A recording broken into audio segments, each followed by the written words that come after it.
that moment, while I laughed at the stupidity of such a question, a booming voice echoed around the church that was packed with almost 100 people. "I do."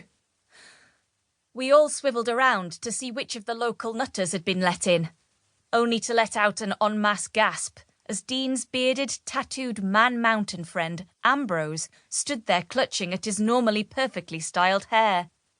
"Armalita," my mother cried. "What have you done?" Javier snorted like a donkey. "I don't think it's Millie." I snapped my gaze to my brother.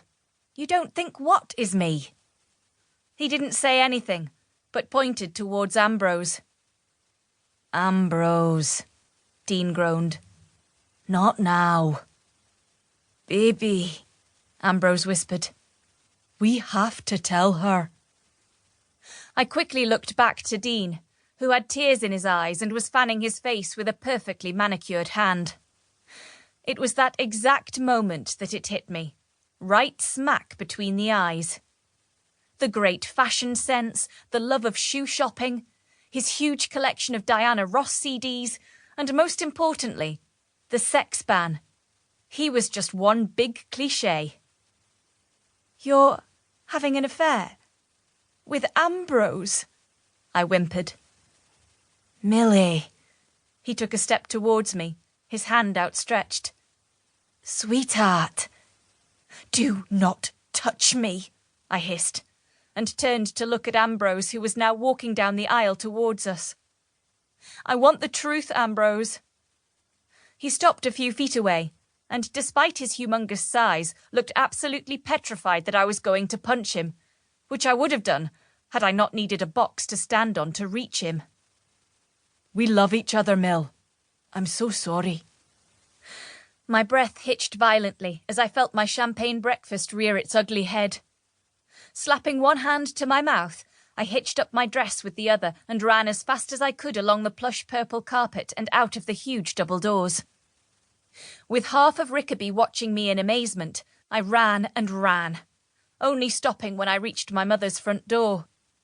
It was then that I realised I had no key, so I collapsed down onto the step and sobbed, waiting for her and Javi to come home.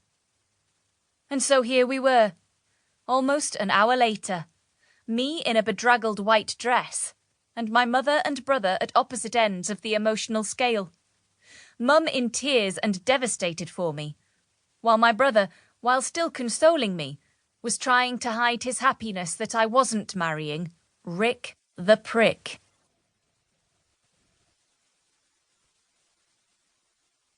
Chapter 1. Jesse. Mama, I don't give a damn whether she's traveled here from Mars. I have work to do and don't have time to meet a damn babysitter. Your dad's gone. I need your help, Jesse. Well, you should have thought of that before you hired her.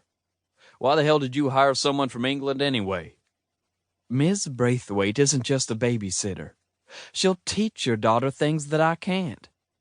Addie's a bright child and needs more schooling than I can give her. Whatever. I've got cattle to see to. Well, are you actually going to come for dinner tonight?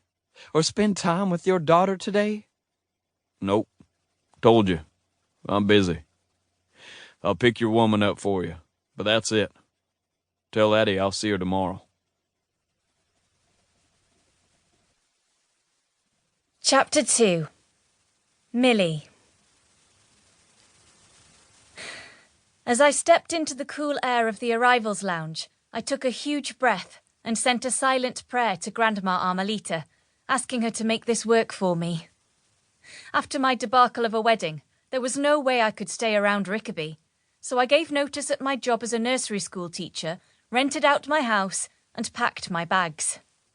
Summer, my cousin, saw an advert in the paper for an agency that specialised in overseas appointments of nannies and preschool teachers, and while I was having dinner with her and her hot-as-hell husband Roman one night, she persuaded me to contact them. Mum had an absolute fit when only 3 weeks later the agency called to say they had an ideal position for me in a town called Bridgevale in the United States.